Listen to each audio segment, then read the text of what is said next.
여러분은 아십니까? 북한에서 자리 하나가 뭘 의미하는지, 주석단 앞자리와 뒷자리의 차이가 뭔지.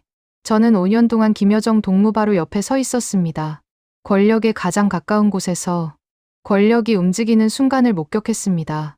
김주애가 중앙에 앉던 그날, 김여정이 뒤로 밀려나던 그 순간, 저는 모든 것을 결심했습니다. 평양 호위사령부 출신 탈북자의 증언. 지금 시작합니다. 그 모든 것은 이렇게 시작되었습니다. 2018년 봄, 저는 평양 중구역에 있는 호위사령부 관사에서 살고 있었습니다.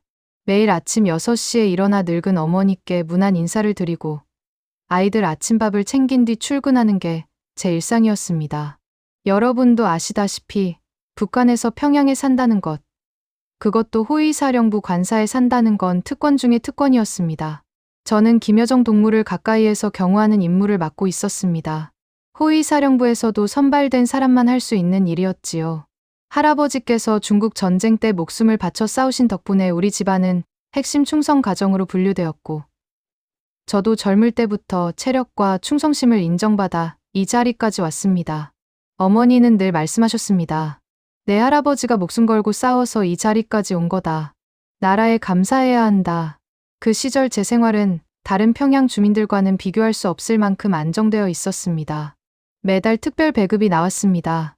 쌀은 물론이고 돼지고기, 식용유, 설탕까지. 명절 때면 더 많이 나왔지요. 추석 때 받은 고기로 어머니께서 끓여주신 고기국 맛을 지금도 잊을 수가 없습니다. 전쟁통에도 이런 고기는 못 먹어봤다고 하시며 눈물을 글썽이시던 어머니 모습이 아직도 눈에 선합니다. 하지만 제 마음 한구석엔 늘 빈자리가 있었습니다.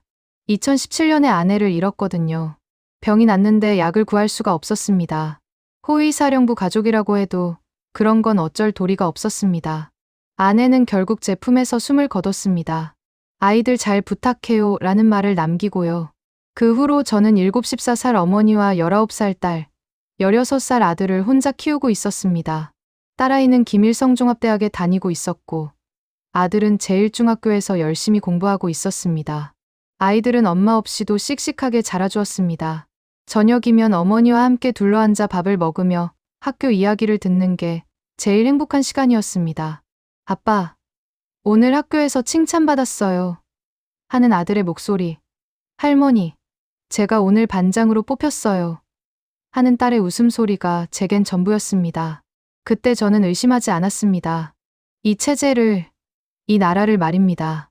매일 아침 김여정 동무를 모시고 출근하면서 저는 나라를 위해 일한다는 자부심으로 가득 차 있었습니다. 이 일은 조국과 수령님을 위한 거룩한 임무다. 우리 가족이 이렇게 잘 살 수 있는 것도 다 당의 배려 덕분이다. 그렇게 생각했습니다. 하지만 제가 몰랐던 것이 있었습니다. 권력이란 게 물처럼 흐른다는 것을, 그 흐름이 바뀌면 모든 게 한순간에 무너진다는 것을 말입니다. 그걸 깨닫게 되는 건 그리 오래 걸리지 않았습니다. 2019년 새해가 밝았을 때만 해도 저는 아무것도 몰랐습니다. 여느 때처럼 김여정 동무를 경호하며 각종 행사에 따라다녔습니다. 그런데 그해 봄, 뭔가 이상한 조짐이 보이기 시작했습니다. 그날은 큰 행사가 있는 날이었습니다. 인민문화궁전에서 열리는 중요한 모임이었지요. 저는 늘 그랬듯이 김여정 동무보다 한 발짝 뒤에서 경호를 서고 있었습니다. 행사장에 들어서는 순간 분위기가 예사롭지 않다는 걸 느꼈습니다. 간부들의 표정이 어딘가 긴장되어 있었거든요. 그리고 그 순간을 목격했습니다. 어린 여자아이가 최고존엄 바로 옆자리에 앉는 것을 말입니다. 김주애라고 최고존엄의 따님이었습니다. 그 아이가 주석단 한가운데, 그것도 제일 좋은 자리에 앉았습니다. 문제는 그 다음이었습니다. 김여정 동무의 자리가 평소보다 훨씬 뒤쪽이었던 겁니다. 멀찍이 떨어진 자리예요. 저는 그 순간 온몸에 소름이 돋았습니다. 경호원으로 10년 넘게 일하면서 배운 게 하나 있습니다. 북한에서 자리 배치란 그냥 자리가 아니라는 것입니다. 그건 권력의 서열이고 목숨이 걸린 문제였습니다. 한 뼘이라도 더 앞자리에 앉느냐 뒷자리에 앉느냐에 따라 사람의 운명이 갈렸습니다. 행사가 끝나고 나서 저는 다른 경호원들의 얼굴을 살펴봤습니다. 모두들 입은 다물고 있었지만 눈빛이 흔들리고 있었습니다. 이거 뭔가 바뀌는 건가? 누구도 말은 하지 않았지만 다들 같은 생각을 하고 있었습니다. 권력의 중심이 움직이고 있다는 것을 말입니다. 그날 밤 집에 돌아와서 잠을 이룰 수가 없었습니다. 어머니가 물으셨습니다. 무슨 일 있냐? 얼굴이 왜 그러냐? 저는 아무 말도 할 수 없었습니다. 이런 얘기는 가족에게도 함부로 할 수 없는 것이었으니까요. 잘못 말했다간 우리 가족 모두가 위험해질 수 있었습니다. 며칠 후 또 다른 행사가 있었습니다. 이번에도 마찬가지였습니다. 김주혜가 중심에 있고 김여정 동무는 점점 더 뒤로 밀려나는 것처럼 보였습니다. 저는 경호를 서면서도 계속 이 장면들을 지켜봐야 했습니다. 제 눈앞에서 권력의 판도가 바뀌고 있었던 겁니다. 그때 어머니가 하셨던 말씀이 떠올랐습니다. 예전엔 여자들이 이렇게 높은 자리에 있지도 않았는데 세상이 많이 변했구나. 어머니 세대에는 여자가 권력의 중심에 서는 것 자체가 드문 일이었다고 하셨습니다. 그런데 이제 그 여자 동무마저도 밀려나는 걸 보니 이 나라에서 권력이란 게 얼마나 더접는 것인지 실감이 났습니다. 저는 혼란스러웠습니다. 지난 5년 동안 제가 목숨 걸고 지켜온 사람이 이렇게 한순간에 뒤로 밀려날 수 있다는 게 믿기지 않았습니다. 그럼 나는 뭐였나? 내가 이 일을 하는 의미가 뭔가? 처음으로 이런 생각이 들기 시작했습니다. 밤마다 이런 생각들이 머릿속을 떠나지 않았습니다. 아침에 일어나 출근 준비를 하면서도 아이들 밥을 챙기면서도 그 장면이 계속 떠올랐습니다. 자리 하나, 그 자리의 위치가 모든 걸 말해주고 있었습니다. 이 나라는 국가가 아니라 한 사람, 아니 한 가족의 것이구나. 그렇게 깨닫기 시작했습니다. 하지만 아직은 말할 수 없었습니다. 누구에게도요. 봄이 지나고 여름이 오면서 제 불안은 현실이 되기 시작했습니다. 김여정 동무의 일정이 눈에 띄게 줄어들었습니다. 예전에는 거의 매일 수행 업무가 있었는데 이제는 일주일에 한두 번으로 줄어들었습니다. 저희 경호원들도 하나둘씩 다른 부서로 재배치되기 시작했습니다. 어느 날 아침 같은 팀에서 10년 넘게 함께 일했던 리 동무가 갑자기 사라졌습니다. 전날까지만 해도 같이 근무를 섰는데 다음 날 출근해보니 그 자리에 없었습니다. 아무도 그에 대해 말하지 않았습니다. 물어볼 수도 없었고요. 며칠 후 소문으로 들었습니다. 행사 때 자리 안내를 잘못했다는 이유로 수용소에 보내졌다고요. 그것도 가족 전체가 말입니다. 그날 저는 온종일 멍하니 있었습니다. 자리 안내 하나 잘못했다고 수용소라니. 리 동무에겐 중학생 아들이 둘 있었습니다. 저희 아들 또래였지요. 그 아이들도 같이 끌려갔다는 얘기를 듣는 순간 제 심장이 멎는 것 같았습니다. 내가 실수하면 우리 아이들도 저렇게 되는 건가? 그날 밤 집에 돌아와 아이들 얼굴을 보는데 눈물이 났습니다. 딸아이는 대학에서 돌아와 책을 읽고 있었고 아들은 어머니 옆에서 숙제를 하고 있었습니다. 너무나 평범한 저녁 풍경이었습니다. 하지만 이 평범함이 한순간에 무너질 수 있다는 생각을 하니 가슴이 답답해졌습니다. 아빠, 왜 그러세요? 어디 아파요? 딸아이가 걱정스러운 얼굴로 물었습니다. 아니다. 괜찮다. 그냥 피곤해서 그래. 저는 아무렇지 않은 척 웃어 보였습니다. 하지만 속으로는 계속 생각했습니다. 이 아이의 미래는 어떻게 되는 걸까? 엄마도 없이 자라는 이 아이가 이런 나라에서 어떻게 살아가야 하나? 그 무렵부터 저는 밤마다 돌아가신 아내 생각을 더 많이 하게 되었습니다.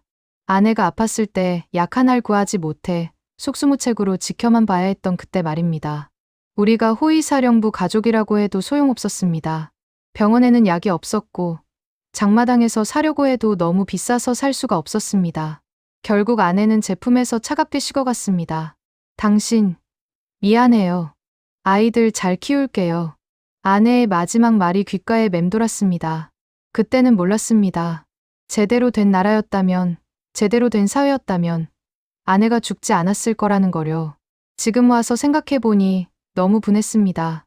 왜 우리 아내는 약한 알 때문에 죽어야 했을까? 왜 우리는 이렇게 살아야 하는 걸까? 어머니도 눈치를 채셨는지 자주 물으셨습니다. 얘야, 무슨 일 있는 거 아니냐? 요즘 얼굴이 편치 않구나. 저는 매번 괜찮다고 둘러댔습니다. 일은 넘은 어머니께 걱정을 끼쳐드릴 수 없었으니까요. 하지만 어머니는 다 아셨던 것 같습니다. 오래 사신 분들은 다 아시잖아요. 세상이 어떻게 돌아가는지, 권력이 어떻게 움직이는지요. 여름이 깊어갈수록 저는 점점 더 불안해졌습니다. 출근할 때마다 오늘은 내가 리 동무처럼 사라지는 날일까 하는 생각이 들었습니다. 경호원들 사이에서도 긴장감이 돌았습니다. 서로 눈만 마주치면 알 수 있었습니다. 우리도 언젠가는 하는 두려움이 모두의 얼굴에 써 있었습니다.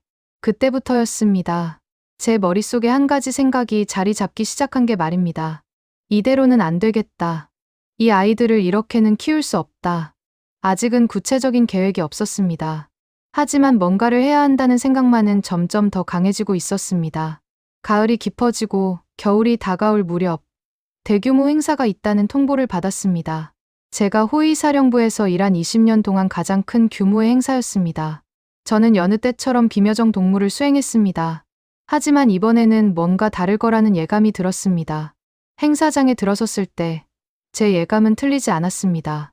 주석단 자리 배치를 보는 순간 모든 게 명확해졌습니다. 김주애가 최고존원 바로 옆, 그것도 오른쪽 첫 번째 자리에 앉아 있었습니다. 그 자리는 예전에 김여정 동무가 앉던 자리였습니다. 그런데 이번에 김여정 동무는 어디 계셨을까요? 한참 뒤쪽이었습니다. 멀찍이 떨어진 자리예요. 저는 경호를 서면서도 그 장면을 지켜봐야 했습니다. 수백 명의 간부들이 박수를 치고 카메라들이 주석단을 비추는 동안 저는 그저 묵묵히 서 있을 수밖에 없었습니다. 하지만 제 머릿속은 복잡했습니다. 이게 뭔가? 이게 정상인가? 어린아이 하나가 권력의 중심에 서고 수십 년 나라를 위해 일한 사람은 뒤로 밀려나는 이 모습이 말입니다. 행사가 끝나고 숙소로 돌아오는 길, 저는 결심했습니다. 이 나라를 떠나야겠다. 더 이상 망설일 수 없었습니다. 이건 나라가 아니라 한 집안의 왕국이었습니다. 아무리 충성해도, 아무리 목숨을 바쳐도 결국 우리는 그들의 도구일 뿐이었습니다. 제 아이들을 이런 곳에서 키울 수는 없었습니다. 그날 밤 잠을 이루지 못하고 생각했습니다. 딸아이는 이제 20이었습니다. 그 땅에 배치되어 어딘가로 가게 될 것입니다. 아들도 몇 년 후면 군대에 가야 합니다.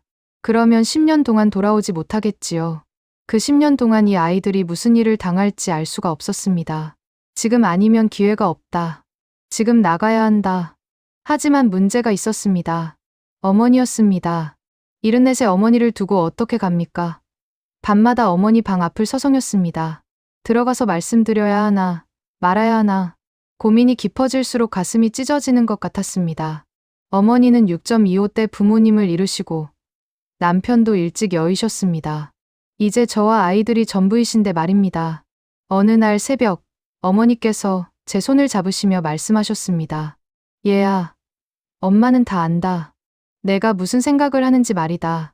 저는 깜짝 놀라 어머니를 쳐다봤습니다. 엄마, 그게 아니다. 말하지 마라. 엄마는 이제 늙어서 어디 갈 데도 없고 가림도 없다. 하지만 너와 아이들은 달라. 젊은 사람들은 살아야지. 그 말씀을 들으니 눈물이 쏟아졌습니다. 어머니, 저는 울지 마라. 남자가 울면 못 쓴다. 내 아버지도 전쟁터에 나갈 때 울지 않았다. 너도 울지 마라. 그냥 가거라. 아이들만 잘 데리고 가거라. 어머니는 그렇게 말씀하시고는 제 손을 놓으셨습니다. 그 후로 저는 본격적으로 준비하기 시작했습니다. 다행히 호위사령부에 있다 보니 국경 지역에 대한 정보가 있었습니다.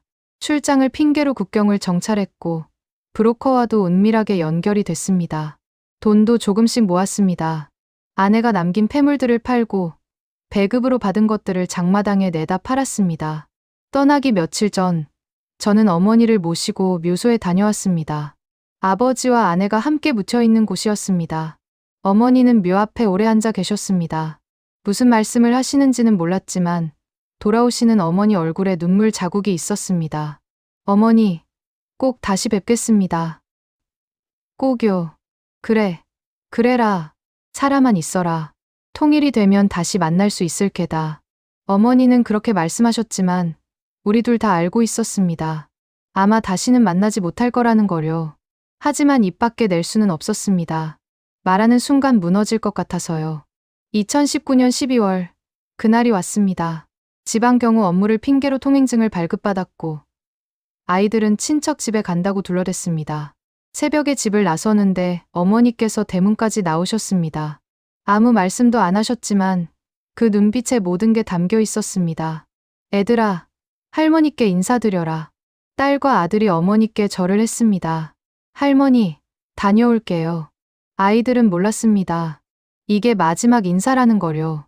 어머니는 아이들 머리를 쓰다듬으시며 말씀하셨습니다. 그래, 잘 다녀오너라. 조심해서 가고. 그리고 저를 보시며 고개를 끄덕이셨습니다. 더 이상 아무 말씀도 하지 않으셨습니다. 기차를 타고 북쪽으로 향했습니다. 평양에서 국경 지역까지는 하루가 걸렸습니다. 기차 안에서 아이들은 긴장한 얼굴로 저만 쳐다봤습니다. 딸아이가 작은 목소리로 물었습니다. 아빠, 우리 어디 가는 거예요? 정말 친척 집 가는 거 맞아요. 저는 대답할 수 없었습니다. 주변에 귀가 많았으니까요. 그저 딸아이 손을 꽉 잡아줄 뿐이었습니다. 해가 지고 밤이 깊어갈 무렵, 우리는 국경 마을에 도착했습니다. 브로커가 알려준 집으로 갔습니다. 그곳에서 하룻밤을 보내고 다음 날 밤에 강을 건너기로 했습니다. 그날 밤 아이들에게 진실을 말했습니다. 우리 중국으로 넘어간다. 그리고 남쪽, 대한민국으로 가는 거다. 아들이 놀란 얼굴로 물었습니다. 아빠, 그럼 할머니는요? 할머니는 언제 오세요? 그 질문에 저는 말문이 막혔습니다. 딸아이가 눈치를 챘는지 동생을 안으며 말했습니다. 할머니는 나중에 오실 거야. 아이의 눈에서 눈물이 흘러내렸습니다. 저도, 아이들도 다 알고 있었습니다. 어머니는 오시지 않을 거라는 거요. 다음 날 밤, 드디어 그 순간이 왔습니다. 12월 중순, 압록강은 꽁꽁 얼어 있었습니다. 영하 20도가 넘는 추위였습니다. 브로커가 앞장섰고 저는 딸과 아들의 손을 양쪽으로 잡았습니다. 조용히 해야 한다. 소리 내면 안 된다. 아이들은 고개를 끄덕였습니다. 얼음 위를 걷기 시작했습니다. 발밑에서 얼음이 삐걱거리는 소리가 났습니다. 바람이 세차게 불어서 얼굴이 얼어붙는 것 같았습니다. 딸아이가 중간에 미끄러졌습니다. 아야! 작은 소리였지만 제 심장은 멎는 것 같았습니다. 주변을 살폈습니다. 다행히 아무도 없었습니다. 강 한가운데쯤 왔을 때였습니다. 저쪽 강둑에서 불빛이 보였습니다. 순찰대였습니다. 브로커가 손짓으로 신호를 보냈습니다. 엎드려. 우리는 얼음 위에 납작 엎드렸습니다. 심장이 터질 것처럼 뛰었습니다. 아들이 떨고 있는 게 느껴졌습니다. 추위 때문인지 두려움 때문인지 알 수 없었습니다. 호위사령부에서 일하며 배운 게 그때 도움이 됐습니다. 순찰대의 동선을 알고 있었거든요. 지금쯤이면 저쪽으로 돌 거야. 제 예상대로 불빛이 점점 멀어졌습니다. 지금이다. 우리는 다시 일어나 뛰기 시작했습니다. 마침내 중국 쪽 강둑에 발을 디뎠습니다. 그 순간 다리에 힘이 풀려 주저앉았습니다. 아이들도 그 자리에 털썩 앉아버렸습니다.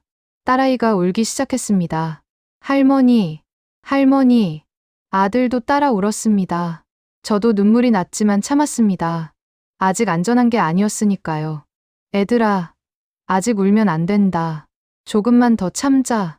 저는 아이들을 일으켜 세웠습니다. 브로커를 따라 어둠 속으로 걸어갔습니다. 뒤를 돌아보니 압록강이 희미하게 보였습니다. 그 너머 어딘가에 어머니가 계셨습니다. 어머니, 용서하세요. 불효자 용서하세요. 마음속으로 수없이 되뇌었습니다. 하늘을 올려다봤습니다. 별이 총총했습니다.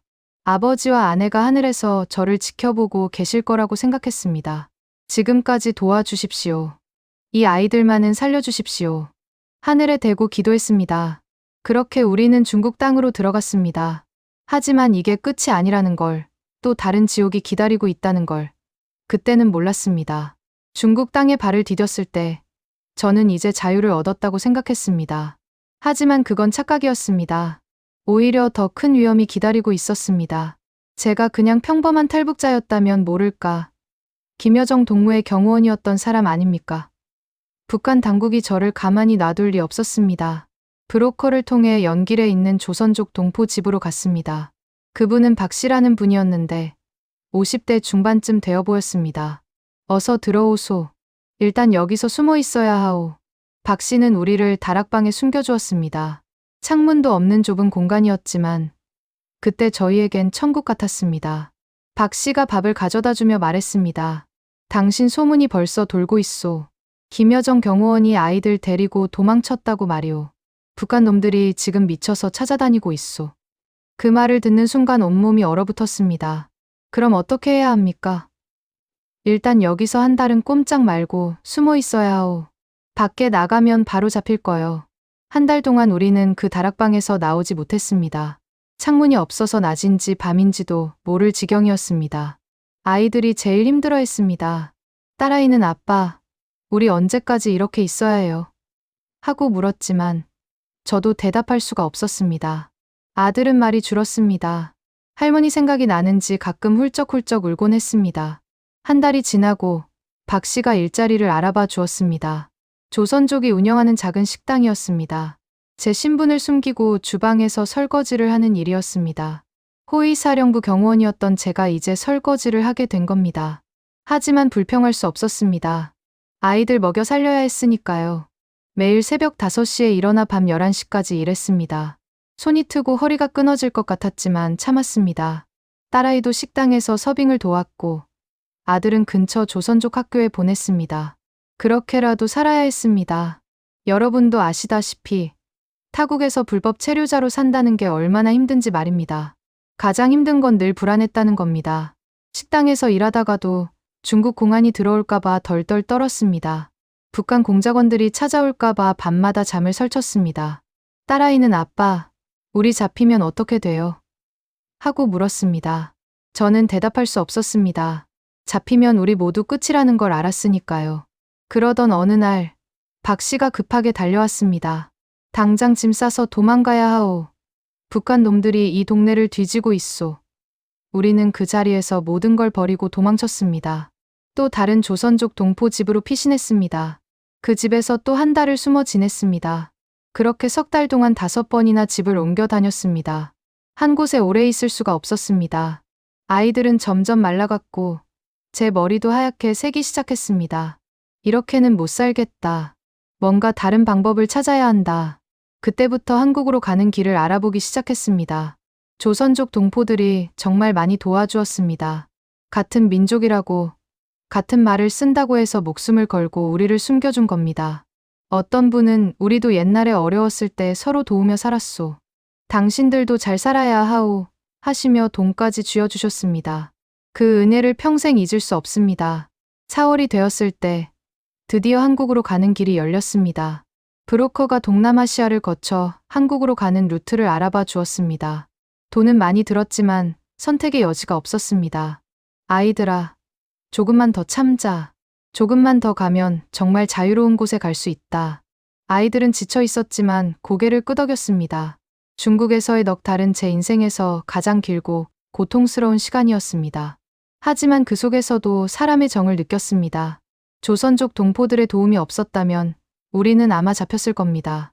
그분들에게 진심으로 감사합니다. 언젠가 꼭 그 은혜를 갚고 싶습니다. 5월이 되자 브로커가 말했습니다. 이제 출발해야 하오. 더 늦으면 코로나 때문에 국경이 완전히 막힐 거요. 그때만 해도 코로나가 뭔지 잘 몰랐지만 어쨌든 서둘러야 한다는 건 알았습니다. 우리는 짐을 꾸렸습니다. 가진 게 별로 없었습니다. 옷가지 몇 벌과 북한에서 가져온 어머니 사진 한 장이 전부였습니다. 중국에서 버스를 타고 남쪽으로 내려갔습니다. 며칠을 달려 라오스 국경에 도착했습니다. 거기서부터는 걸어야 했습니다. 산길을 넘고 또 넘었습니다.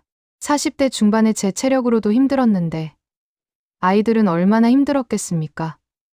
딸아이는 입술을 꽉 깨물고 걸었고 아들은 다리가 후들거렸지만 끝까지 따라왔습니다. 라오스에 도착했을 때는 온몸이 땀으로 젖어 있었습니다. 거기서 또 브로커를 만나 태국으로 갔습니다. 태국까지 가는데 한 달이 걸렸습니다. 그동안 우리는 여러 곳을 전전했습니다. 때로는 트럭 짐칸에 숨어서, 때로는 밤에만 이동하면서 말입니다. 태국 방콕에 도착했을 때 저는 이제 거의 다 왔다고 생각했습니다. 한국 대사관에만 연락하면 된다고 들었거든요. 하지만 운명은 그렇게 쉽게 우리를 놓아주지 않았습니다. 방콕에 도착한 지 일주일 만에 태국 경찰 단속에 걸리고 말았습니다. 여권, 경찰들이 소리쳤습니다. 우리에겐 여권이 없었습니다. 그 자리에서 체포되어 구치소로 끌려갔습니다. 아이들과 함께 좁은 방에 갇혔습니다. 아들이 울먹이며 물었습니다. 아빠, 우리 북한으로 돌려보내지는 않겠지? 그 질문에 저는 대답할 수가 없었습니다. 만약 북한으로 보내진다면 우리는 끝장이니까요. 구치소에서 사흘을 보냈습니다. 그 사흘이 3년처럼 느껴졌습니다. 딸아이는 계속 울었고 아들은 말을 잃었습니다. 저는 밤낮으로 기도했습니다. 하느님, 제발 우리를 도와주십시오. 여기까지 왔는데 이렇게 끝날 수는 없습니다. 그때 기적이 일어났습니다. 한국 선교사님들이 찾아온 겁니다. 어떻게 우리 소식을 들었는지는 모르겠지만 목사님 두 분이 구치소로 오셨습니다. 걱정하지 마세요. 우리가 도와드릴게요. 한국 대사관에 연락했습니다. 그 말을 듣는 순간 눈물이 쏟아졌습니다. 목사님들이 태국 경찰과 협상을 해주셨고 한국 대사관에서도 나서주셨습니다. 며칠 후 우리는 구치소에서 나올 수 있었습니다. 목사님들은 우리를 교회로 데려가 먹을 것을 주시고 잠잘 곳도 마련해 주셨습니다. 같은 민족인데 당연히 도와야지요. 힘드셨을 텐데 이제 조금만 더 버티세요. 교회에서 한 달을 머물렀습니다. 그동안 목사님들이 한국행 절차를 다 도와주셨습니다. 여러분도 아시다시피 탈북자들이 한국에 가려면 여러 단계를 거쳐야 합니다. 신원 확인도 받아야 하고 서류도 준비해야 하고요. 목사님들이 다 알아서 해주셨습니다. 그 한 달 동안 아이들은 조금씩 회복했습니다. 교회 사람들이 아이들에게 한국 음식도 먹여주고 한국 드라마도 보여줬습니다. 아들이 처음으로 웃는 걸 봤습니다. 아빠, 한국 사람들 다 이렇게 친절해요. 그래, 우리 민족은 원래 정이 많단다. 8월 말이 되자 드디어 한국행 비행기 티켓이 나왔습니다. 인천공항으로 가는 비행기였습니다. 공항으로 가는 차 안에서 딸아이가 물었습니다. 아빠, 우리 정말 한국에 가는 거 맞죠? 꿈은 아니죠? 그래, 꿈이 아니다. 이제 정말 자유로운 나라로 가는 거야. 비행기에 오를 때 뒤를 돌아봤습니다. 중국, 라오스, 태국. 우리가 거쳐온 그 모든 곳들이 떠올랐습니다. 고난의 길이었지만 그 길을 걸어서 여기까지 왔습니다. 목사님들이 손을 흔들며 잘 가세요. 한국에서 잘 사세요. 하고 배웅해 주셨습니다. 저도 손을 흔들었습니다. 눈물이 나서 앞이 잘 보이지 않았습니다. 비행기가 이륙했습니다. 창밖으로 태국 땅이 점점 멀어졌습니다. 딸아이가 제 손을 꽉 잡았습니다. 아빠, 할머니 생각나요. 나도 그래. 하지만 할머니께서 우리가 잘 되기를 바라실 거야. 그렇게 우리는 대한민국으로 날아갔습니다.